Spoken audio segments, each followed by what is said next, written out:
Hello, hello, hello. Shirley Ross, Stampin' Up! Demonstrator, and I just wanted to share with you the finished layout that I did from last month's August paper collection. That I focus on one paper collection a month, and this was the paper collection that I focused on. I'm going to move some of this out of the way so you'll be able to see both sides.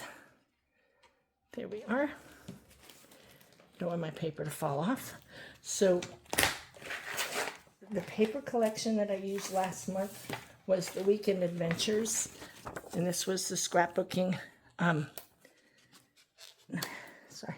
this was the scrapbooking workshop kit, and I took this layout and I created this. I shared this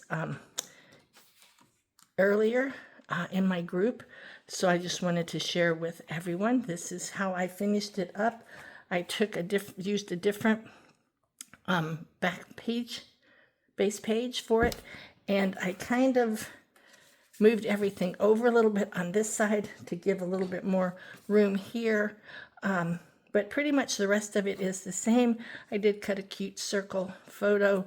This was a kayaking adventure for my daughter and her family, so I just wanted to real quick show that. I have not hooked the pictures down. I am debating on doing another matte in the early espresso or doing some edging on it, so I will complete that. So I hope that you enjoyed this quick look at how you can change up a scrapbook layout with the workshop kits, and look for this month's Peaceful Gardens scrapbooking workshop kit from the new catalog that it went live here in September. Sorry, Peaceful Days. And I will be sharing with you my alternative scrapbook layouts for this all this month. So enjoy it, and I will see you again soon. This is Shirley Ross, Stampin' Up! Demonstrator. Thank you.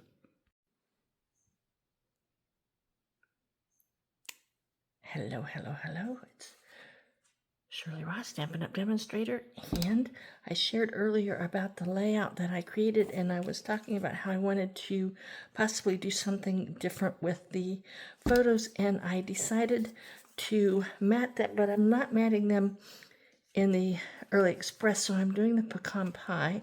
So I've cut this is 4 1/8 by 6 1/8, and I'm going to put the photo on.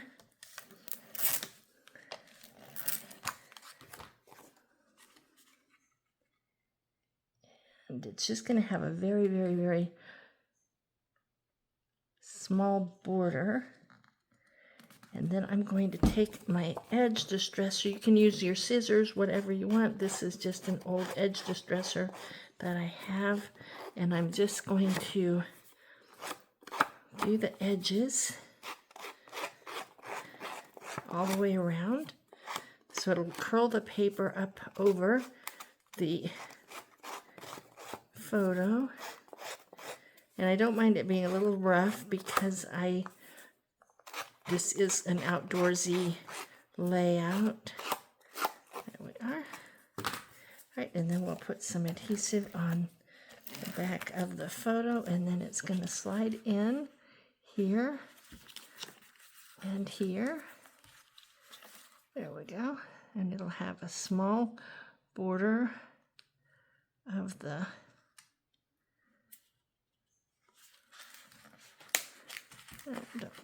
don't,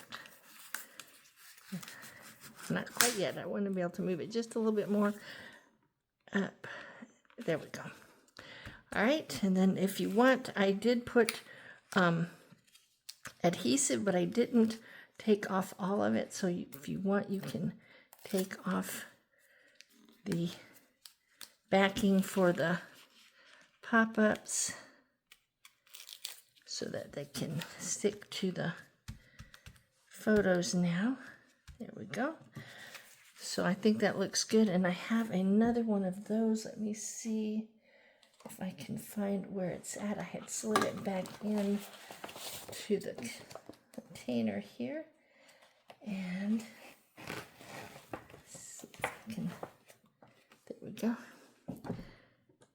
Well, I think that's the darker one. I think there's a lighter one. I'll look for it but then that can go right there and finish out the layout. All right, and then the only other thing I need to do is to create the same backings for those photos as I did for this one, and then this layout will be totally complete. So thank you. I hope you enjoyed it. Again, this is Shirley Ross, Stampin' Up! Demonstrator. Bye.